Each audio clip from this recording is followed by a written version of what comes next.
In a week that has seen the African Union get a new chairman and the spotting of a black panther in over 100 years in Kenya, this indeed promises to be an informative show. But first, let's take a look at some of the stories we've prepared for you today. As Nigerians head to the polls, the country's youth search for politicians they can identify with. Prison rap. Find out how rap is being used as an instrument for reintegrating in Burkina Faso's prisons. MADIBA'S life and legacy celebrated at a London exhibition. I'm Lenny Rashid, and today's sign language interpreter is Monica Mwangi. The main stories are not only inspiring but informative, all in the same breath. But first, let's take a look at the news that made the headlines around the continent.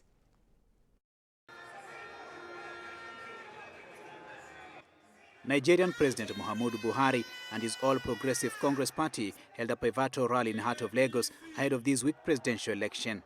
The election is scheduled to take place 16th of February, putting Buhari against former Vice President Atiku Abubakar to determine who will lead Africa's biggest crude oil producer and the continent's most populous country. The pair have run for president 9 times between them. Buhari is a retired general who was head of state from 1983 to 1985. Atiku is a business tycoon who was Nigeria's second in charge from 1999 to 2007 from the main opposition, People's Democratic Party. The president and APC Lagos heavyweights told thousands of supporters who began gathering at dawn that they would continue to develop the rail and road network if re-elected for a second term. Buhari also vowed to expand a nationwide vocational skills program, improve access to credit for entrepreneurs, and continue his fight against corruption. Senegal's former president Abdoulaye Wade returned to his country following his recent calls for the boycott of upcoming presidential election. Wade, back in Senegal for the first time in 2 years, was greeted by hundreds of supporters on the road from the airport to the capital Dakar as thousands awaited for him at his party headquarters. Last month, 2 of Senegal's best known opposition figures, including Wade's son Karim, were barred from running elections by the country's constitutional council. Khalifa Sall, a former mayor of Dakar who bears no relation to President Sall, and Karim Wade were jailed for graft and corruption in 2018 and 2015 respectively. Under Senegalese law, the sentences effectively ended their chances of running in the 24th of February poll, and the Constitutional Council confirmed this outcome on 14th of January. The opposition said the sentences were part of the president's plan to silence popular opponents so he can secure a second mandate, charges the ruling party denies. Sierra Leone's President Julius Maada Bio has declared the prevalence of rape and sexual assault a national emergency and said those convicted of sexual offences against minors would face life in prison after months of campaigning by activists. According to police statistics, reported cases of sexual and gender-based violence nearly doubled last year to over 8,500, a third of which involved a minor. Gender-based violence is traditionally seen as a taboo topic in Sierra Leone. Only 12 years ago, Parliament passed its first gender equality laws in 46 years of independence, following lobbying efforts by women's rights groups. Implementation of these policies has been slow, and law enforcement agencies have been hampered by inadequate resources, promoting a culture of impunity. A demonstration by students in Bissau to protest against a possible resumption of their teacher strike turned chaotic, with shops being looted and tires being burned on the streets. The students also looted the headquarters of 2 government parties and the residence of a minister. Police used warning shots to disperse the protesters. Calm has returned to the area as police continue to patrol the capital. In early January, the teachers ended a 4-month strike action after a deal with the government to pay back wages. Parliamentary elections are scheduled for 10th of March, which is expected to resolve the political crisis facing the West African nation since August 2015. Guinea-Bissau is one of the least countries in the world on the United Nations Development Programme Human Development Index. Several hundred military personnel from 15 countries, including the United States, Canada, Kenya, and Madagascar, held a training exercise off the northern coast of Mozambique.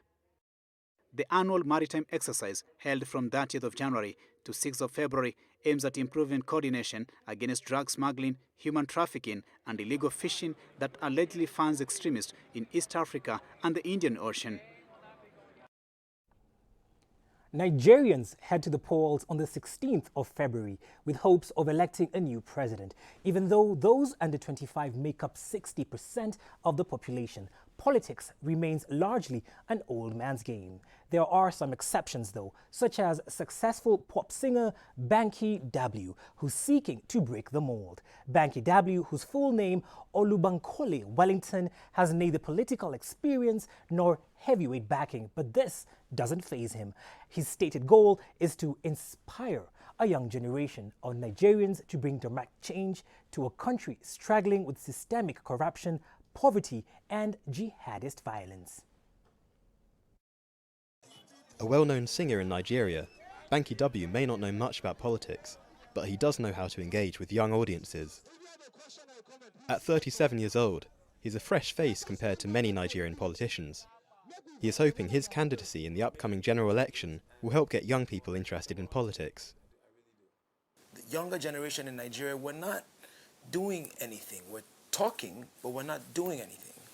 And I feel like what we're trying to do is inspire our generation to care again, to pay attention again, to participate, to be involved, to play our role in changing the narrative, in fixing Nigeria. It's a popular message among many young Nigerians who are fed up with the seeming inability of the ruling classes to deal with the problems they face. He's seen as a candidate for change. I really kind of love him. He's a nice person. I love his music. And the way he's going for this, he's going to win. And I support him. He's a very simple guy and we all like him. So we want him to rule us. As the election approaches, a politically engaged group of musicians has also emerged. They do not sing to sell records or fill clubs, but to fill polling stations with young people. The future of Nigeria is in the hands of the young people. And if we're not participating now, then it means we are most likely not heading towards the best future. Of course, we'll have a future, but it won't be the best. In a country where 18 to 35-year-olds make up 51% of the electorate, the youth vote is crucial. And yet, the most likely winners of the February 16th vote are both men in their 70s. Incumbent President Muhammadu Buhari is seeking a second term in office, with former Vice President Atiku Abubakar his main challenger. Despite their age, both of these candidates will do their best to inspire Nigeria's young people. Despite its vast import-dependent economy, Nigeria is no longer home to the leading container port in West Africa. That title now belongs to Togo, where container traffic at the port of Lomé has grown more than threefold since 2013. One of the main reasons for this might be due to the miles of endless traffic and vehicles blocked for weeks. The Port of Lagos may be Nigeria's most vital economic asset, but it is also becoming a daily nightmare for Nigerians as they head to the polls this coming weekend. They hope things will change for the better. Miles of lorries stuck in never-ending traffic. Getting to Lagos Harbour is a dangerous daily nightmare. Forced to sleep and eat in their vehicles, it can take weeks before drivers can drop off their cargo. Today making it 1 month and 2 weeks, 3 days that I've been in this hold up. Still yet I've not loaded. I've not dropped my empty, no money to feed, nothing. In fact, we are tired of this hold up. I'm not sleeping because once we sleep, they will steal our battery, our spare tire, throw our guard. They can lose anything in the motor, all those boys, bad boys. The Port of Lagos is the main gateway for Nigeria's imports, generating 80% of its custom revenues. But poor management and a lack of maintenance are a source of concern for ship owners and businessmen. And now the roads are so bad, the dockers are finding it near impossible to continue working. Man-work hour is reduced. It takes, where a journey would take normally like 30 minutes, you now end up taking like 6 hours. And that's a huge cost for the personnel and for our own members. The government is regularly under fire for neglecting to improve the port's infrastructure, despite the launch of work to rebuild the roads. Meanwhile, the cost of extracting a container from the port is exploding, rising by 500% in just a few months. If the cost of delivery of some of these items continues to increase, The companies, as far as possible, will have to transfer the cost to their consumers. And that means an increase in prices. So it also has an inflationary implication. It has effect on the welfare of the people. Plans to decongest the port by opening a deep water port are on the horizon, but until then, lorry drivers in their thousands will have to sit tight in Africa's biggest cities' traffic jams. Until recently, Molly struggled to imagine life beyond the end of each repetitive day, working in someone else's fields and earning enough to eat. Her rural existence is the same for many in Siaya County, where people eke out a living, farming maize, millet and cotton. But that was before the introduction in her village of a cash handout system known as Universal Basic Income. It's part of a large intensive multi-year study aimed at discovering a new way of ending poverty on the African continent, and residents of rural Kenya are reaping the benefits of the trial program. Monica earns a living rearing chickens in this village in western Kenya. She developed the business with her husband thanks to a project by a US NGO offering villagers a free cash income. Every month for 2 years, she receives about €20, a sum that has changed her life.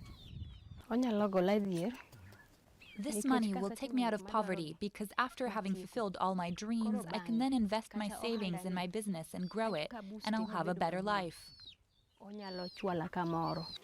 Rethinking humanitarian aid by giving out cash directly is seen as the best way to fight poverty in Africa, according to Give Directly. Since October 2016, the NGO has been studying the effectiveness of universal income. When you give people cash, the first thing you give them is choice. Pretty much, we are telling you, like, here are the resources. Make the decision on how you want to use it. So you're giving people a choice, which traditional aid doesn't do. About 20,000 people are taking part in this universal income campaign, which they say is the largest ever such study. Beneficiaries are divided into several groups, with some receiving money for 2 years, while others receive the same amount for 12 years.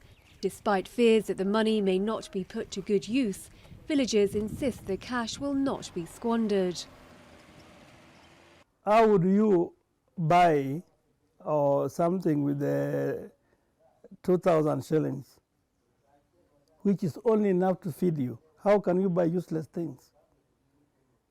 That money is for you to earn a living and not to buy useless things.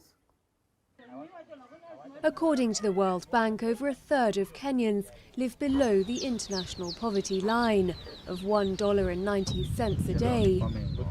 With the trial still in its early stages, these villagers are hoping to reap the benefits, lifting them permanently above it. Coming up after the break. Find out how Zimbabwe's only commuter train is providing a key economic lifeline for the residents of Bulawayo.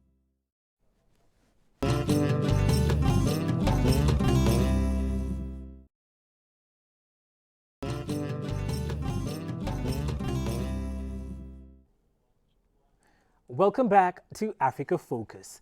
Nelson Mandela was imprisoned at Robben Island for 27 years. He would then become the president of the Rainbow Nation between 1994 and 1999. Even though Madiba died aged 95 in 2013, his legacy still lives on. Now, a major exhibition in London, England, seeks to uncover a wealth of fresh material in an intimate portrayal of Mandela's life from his childhood in rural Eastern Cape to the moment the global icon breathed his last. For a man who spent nearly 3 decades in prison, the passage of time is no doubt important to Nelson Mandela. So it is perhaps fitting that an exhibition opening in London about Madiba's life and legacy features his watch, which was always kept on South African time wherever he traveled around the world as the country's first black president.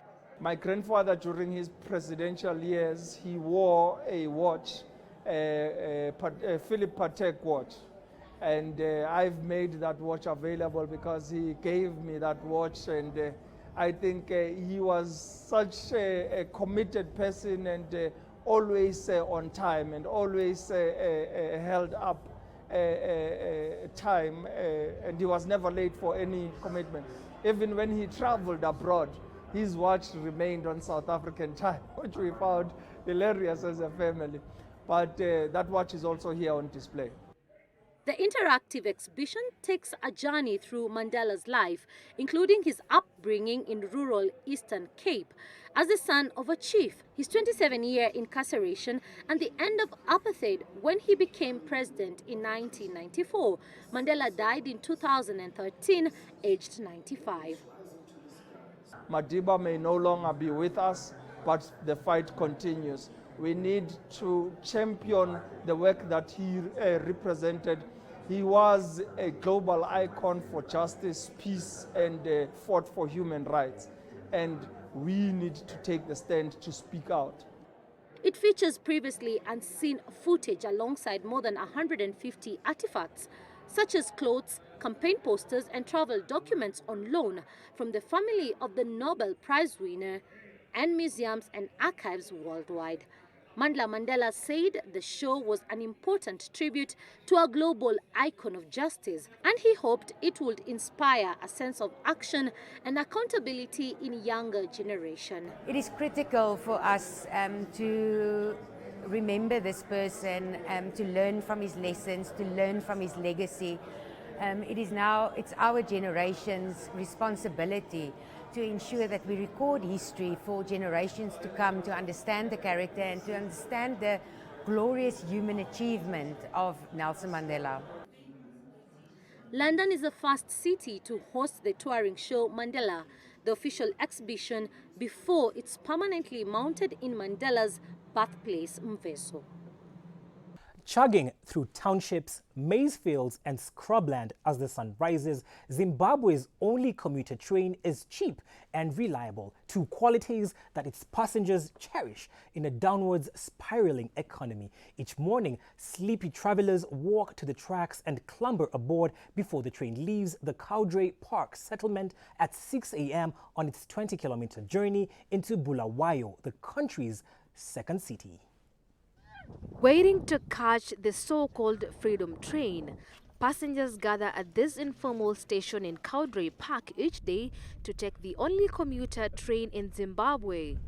At Caudray Park, there's no platform and no station except for a makeshift ticket office made out of an old carriage sitting in a field. En route, the train stops several times in the open to pick up more passengers who stream in from surrounding homes, climbing up the steps and squeezing into 14 parked carriages. The 20-kilometer ride ends in the country's second largest city, Bulawayo, which used to be its industrial hub. The government revived the route in an effort to provide a crucial lifeline for struggling commuters. So let's just say the NRZ came like a savior to the people of Bulawayo, because now you can work for something more reasonable. You don't have to work for transport only. This service was suspended for 13 years under former President Robert Mugabe's rule and was only revived in November. Zimbabwe, once known as the breadbasket of Africa, saw its economy crippled during Mugabe's decades-long rule, contributing to his downfall in 2017. Despite new leadership under President Emmerson Mnangagwa, the cost of living has continued to skyrocket, boosting demand for the newly reinstated train from commuters desperate to make it to work. Mugabe's successor has backed railway investment as part of his plans to run around the economy. But the outcome of the commuter train is a rare success in his efforts, which have struggled to produce concrete results. It's $1.50 is very expensive for us. So on a train, it's better because it's 50 cents. 50 cents is less. So you can have change and you can have some bread, or you can buy bread and vegetable for your children at home sometimes. But things are very, very tough now for us. It's not easy for us to live. Though the train provides much-needed relief for commuters, some worry the service will not last and are urging the government to think about a long-term strategy. With the moment, with the challenges we have, maybe if they were going to reduce the price of fuel, so that this combi can also adjust on the price of fuel. The aged train system might be overcrowded and only transport passengers to and from Cowdrey Park once a day, but for now, it is the best and only option they have got. Zimbabwe's rail network, which includes the dramatic line across the Victoria Falls into Zambia, was built under British colonial rule and at its peak in the 1990s had 600 locomotives and 3,000 passenger carriages. Today, it has less than 100 locomotives and a few hundred carriages running a threadbare schedule between major cities, and a much reduced freight service carrying sugar, chrome and quarried stone. The main line between Harare and Bulawayo, opened in 1907, was once electrified, but vandalism stripped it of its copper cables, signaling system and truck motors. Across Burkina Faso, prisons are now offering inmates training in a wide range of skills, from gardening to livestock farming to tailoring, carpentry and soap making. Activities vary from one place to another, but for now, only a small percentage of prisoners are involved. In the Bobo Dioulasso prison in the west of the country, a prisoner selected to take part in an arts-driven rehabilitation initiative is set to release his debut rap album upon securing parole. Behind the prison gates, a real recording studio. Jonathan, known as Janito, has been locked up for almost a year in Bobo Dioulasso prison in western Burkina Faso. Jailed for burglary, he started recording a rap album to create purpose in his daily routine. The living conditions really are not good at all, because here as a prisoner you have 1,000 problems. There is suffering. There are others who are here with nothing. For others, even having enough to eat is a problem. A former tradesman and musical novice, Janito won a casting event like The Voice organised by Burkina musician Freeman Tapoli. In terms of reintegration, music can do a lot, because I live for music, and I think that if someone has a talent, they have a talent, and his talent is 3 times above mine, so I think he can go beyond reintegration. He will be rehabilitated, but I think he will also be able to reintegrate other people. He will be able to provide jobs for people. These kind of projects are implemented to help prisoners reintegrate into society. But in this prison, like others in the country, the administration has limited means. The problem is that we are often confronted with a lack of resources, which means that we do not manage in all prisons to have activities suited to the social reintegration of prisoners. A policy does exist, but the means are not often available. In a few months, Jonathan will request day parole. If it's granted, Janito will officially launch his album. In the meantime, the apprentice artist is taking advantage of his setting to add the finishing touches to his video. On this show, we love hearing from you, so make sure you get interactive with us on our various social media pages. From the entire crew here at Africa Focus, thank you for watching. Enjoy the rest of your viewing.